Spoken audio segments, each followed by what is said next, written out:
भगवान श्री कृष्ण अपने भक्तों की हर इच्छा पूरी करते हैं और सभी मुश्किलों से बचाते हैं। मानव कल्याण के लिए द्वापर युग में भाद्रपद मास अष्टमी तिथि को भगवान विष्णु ने देवकी के गर्भ से कृष्ण रूप में जन्म लिया और उसके बाद यमुना पार कर मथुरा से गोकुल माता यशोदा के पास आ गए। गोकुल में एक तरफ कृष्ण ने कई राक्षसों का अंत किया तो दूसरी तरफ मनोहर लीलाएं रची। कभी माखन चुराया तो कभी मटकी फोड़ी। माता यशोदा ने कृष्ण का लालन पोषण किया और कृष्ण ने उनको पूरे ब्रह्मांड के दर्शन कराए। श्रीमद् भागवत में बताया गया है कि मुक्तिदाता भगवान से जो कृपा प्रसाद नंददारी यशोदा को मिला वैसा ना ब्रह्मा शंकर और न उनकी पत्नी लक्ष्मी जी को भी प्राप्त नहीं हुआ। लेकिन फिर भी माता यशोदा की एक इच्छा ऐसी थी जो भगवान ने उनके अगले जन्म में भी पूरी की।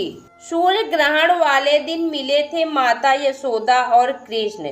श्रीमद् भागवत के अनुसार जब भगवान कृष्ण कुरुक्षेत्र की तरफ जा रहे थे तब वह माता यशोदा और नंद बाबा से मिले थे।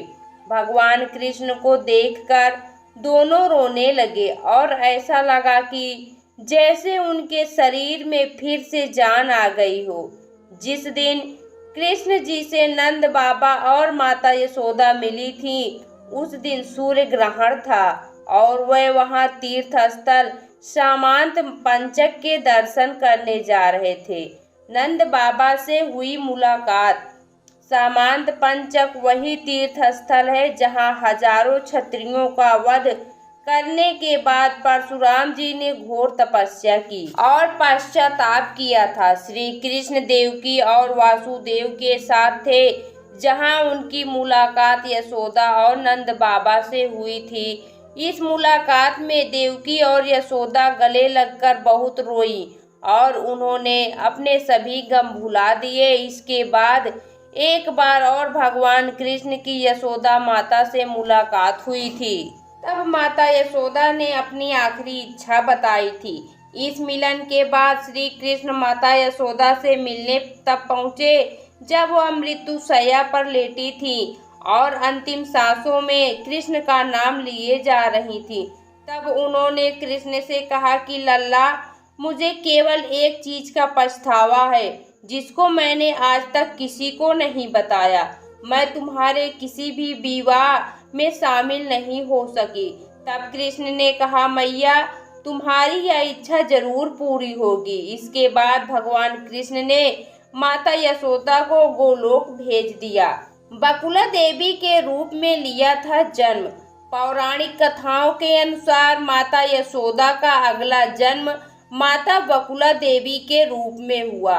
भगवान वेंकटेश्वर ने पद्मावती के साथ विवाह किया था जिसमें बकुला देवी शामिल हुई थी।